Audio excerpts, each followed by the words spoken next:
जोहार साथियों, मैं मुकेश बिरुआ।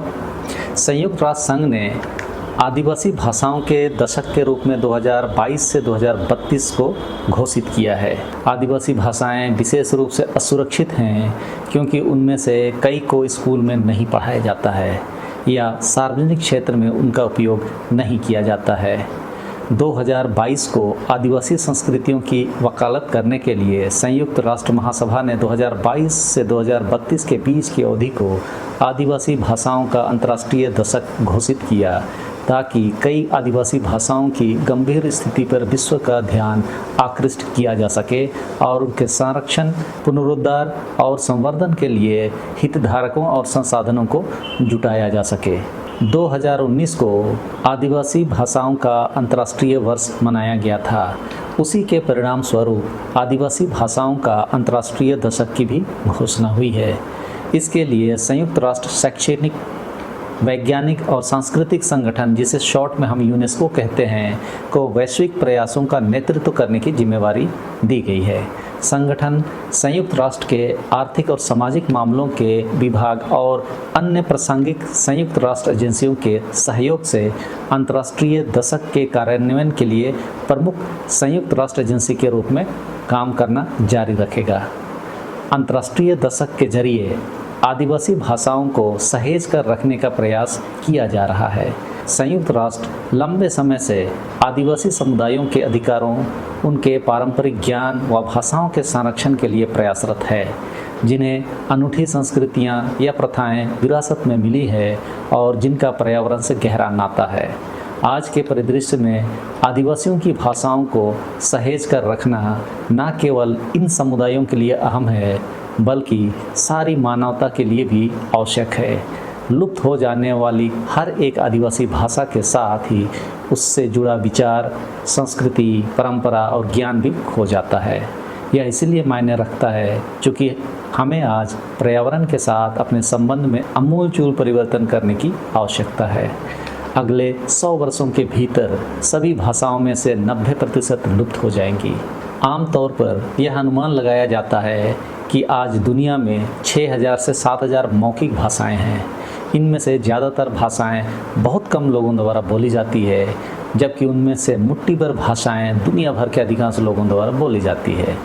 दुनिया की लगभग 97% आबादी इसकी 4% भाषाएं ही सिर्फ बोलती है, जबकि केवल 3% लोग 96% भाषाएं बोलते हैं।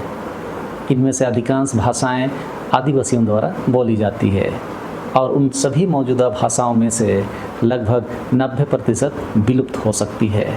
इस सदी के अंत तक मानवता के पास शायद केवल 300 से 600 मौखिक भाषाएं ही बची होंगी जो खतरे में नहीं होंगी। भाषाएं खत्म हो रही है, समुदायों को नुकसान पहुंच रहा है, जबकि कुछ आदिवासी समूह सफलतापूर्वक भाषाओं को पुनर्जीवित कर रहे हैं। कई अन्य एक हारी हुई लड़ाई लड़ रहे हैं, जहां भाषाएं अब एक पीढ़ी से दूसरी पीढ़ी तक नहीं पहुंच पा रही है। अधिकांश सरकारें इस भाषा संकट से अवगत हैं, लेकिन अक्सर केवल भाषाओं की रिकॉर्डिंग के लिए ही धन उपलब्ध कराया जाता है, जबकि सीमित धन को भाषा पुनरुद्धार कार्यक्रमों में लगाया जाता है। इसके अलावा भाषा केवल एक संचार उपकरण नहीं है, यह अक्सर उस भूमि या क्षेत्र से जुड़ी हुई होती है जिस पर पारंपरिक रूप से आदिवासी रहते हैं। यह किसी की सामूहिक या व्यक्तिगत पहचान का एक अनिवार्य घटक है और इसलिए यह अपनेपन और समुदाय की भावना प्रदान करती है। जब भाषा मर जाती है तो समुदाय की वह भावना क्षतिग्रस्त हो जाती है। पारंपरिक भोजन जीवन को लंबा करता है। अब यह बात उभर कर सामने आ रही है कि आदिवासियों का समग्र स्वास्थ्य, खुशहाली और सांस्कृतिक निरंतरता सीधे तौर पर उनके पारंपरिक खाद्य पदार्थों द्वारा उपभोग करने और अपनी पारंपरिक खाद्य प्रथाओं को जारी रखने की उनकी क्षमता से संबंधित है।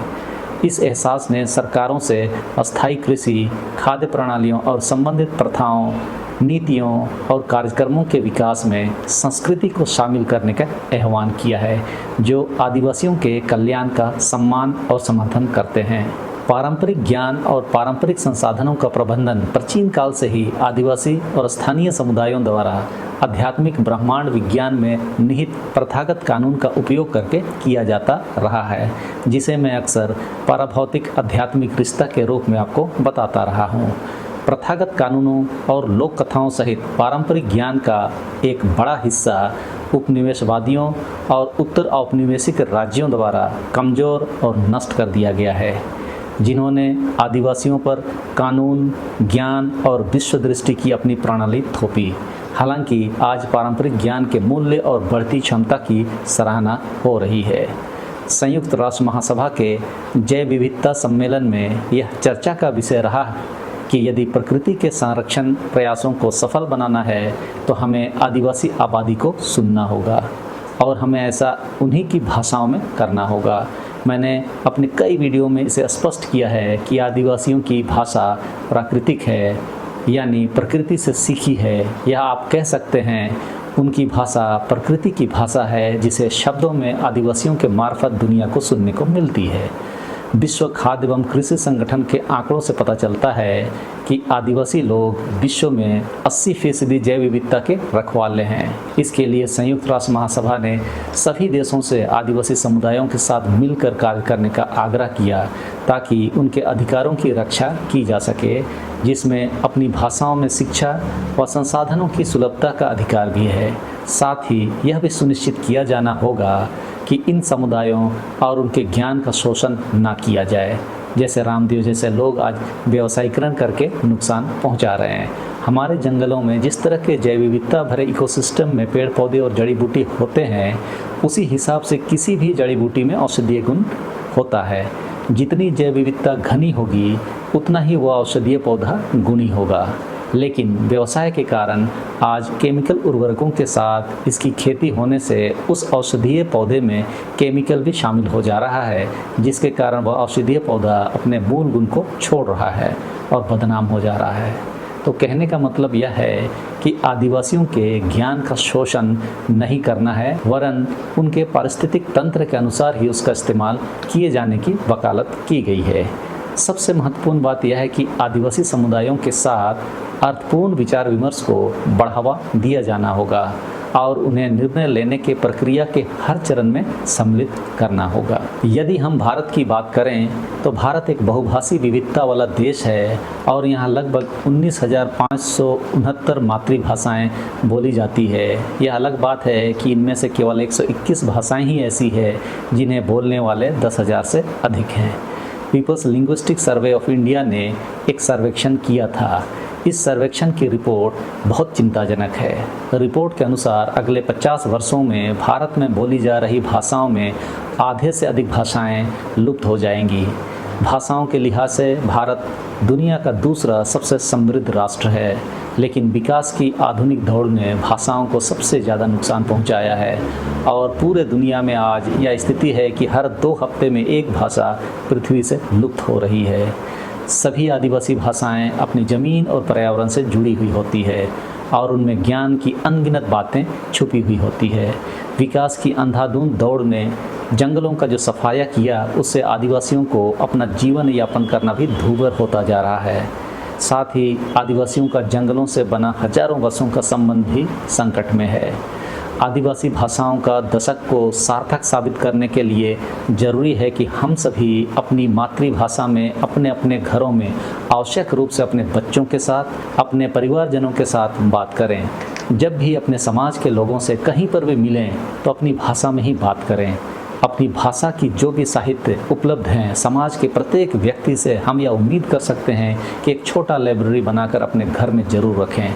पारंपरिक ज्ञान की छोटी से छोटी बातें social media, WhatsApp, Facebook, YouTube के माध्यम से अगली पीढ़ी को जानकारी देने का प्रयास जरूर करें। जो भी सामाजिक संगठन अपने समाज के बीच में काम कर रहे हैं, वैसे संगठनों को ज़्यादा से ज़्यादा सहयोग देकर भी हम अपनी भूमिका अदा कर सकते हैं, जो समाज के हित में भाषाई संस्कृति और जीवन शैली को जीवंत रखने में योगदान कर रहे हैं। आपको यह वीडियो कैसा लगा ज़रूर से जानकारी साझा करें। मेरी कोशिश हमेशा ये रही है कि आदिवासियों से संबंधित मुद्दे, चाहे राज्य की हो या देश स्तर की या विश्व स्तर की, अगर वो हमारे सामाजिक, सांस्कृतिक, आध्यात्मिक और नैतिक विधाओं को प्रभावित करती है तो उसकी जानकारी हमें ज़रूर होनी चाहिए। इस वीडियो में इतना ही। सबों को धन्यवाद। जोहार।